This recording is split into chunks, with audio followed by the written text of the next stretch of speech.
اليوم جبت لكم واحد السلطة شتوية وزوينة ومنعشة، مزيج ديال الخضر والفواكه كيجي خطير، وغنزيدو عليها واحد لاصوص اللي لذيذ اللي غيعطيها واحد النكهة شتوية ودافية وبنينة. وباش ما نطولوش غادي ندخلو مباشرة للموضوع ونوريكم المقادير وطريقة التحضير خطوة بخطوة. على بركة الله عندنا الخس اللي طبيعة الحال كنغسلوه بشوية الخل وكنشفوه وكنقطعوه على شكل عشوائي.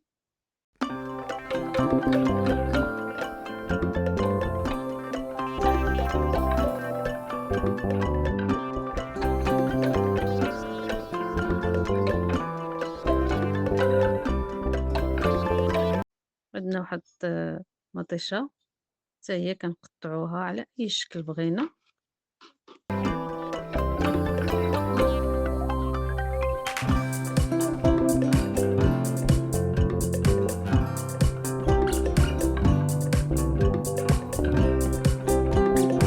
ندوزو لافوكا حتى هي كنقطعوها، كنجمعو كلشي فواحد الطبق.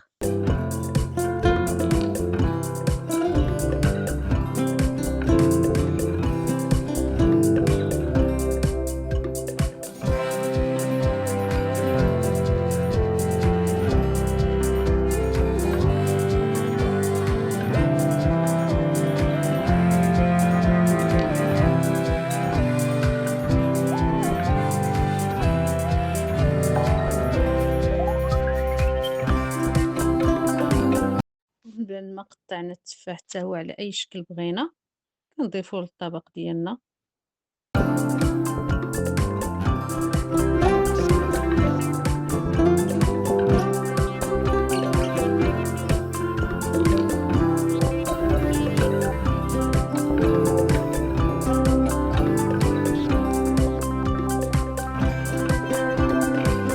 كناخدو واحد نص رمانة وكنقطعو، راه كلنا كنعرفو كيفاش نقطعو الرمان ونسربيوه.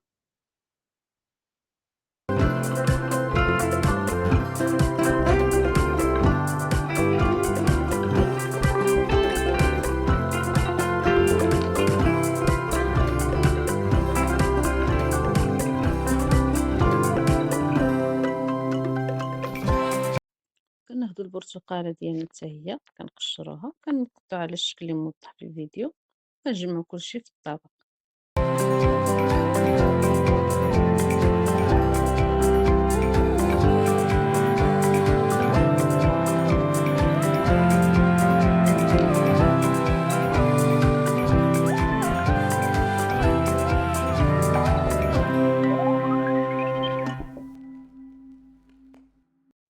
في لاصوص ديالنا كنديرو معلقة كبيرة ديال العسل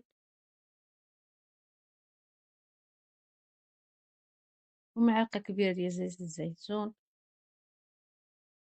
معلقة صغيرة ديال الحصير الحامض،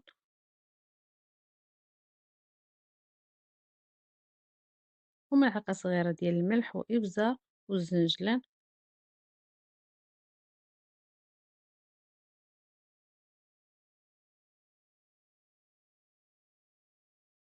بطبيعة الحال ضروري من معلقة كبيرة ديال خل التفاح أو الخل الأبيض.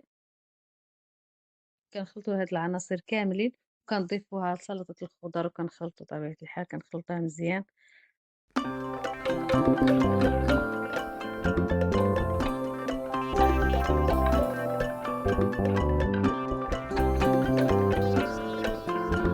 صدقوني هاد السلطة كتجي بنينة بزاف وكتجي منعشة، وراه يمكن لكم تزيدو الخيار وتزيدو حتى الخيزو محكوك.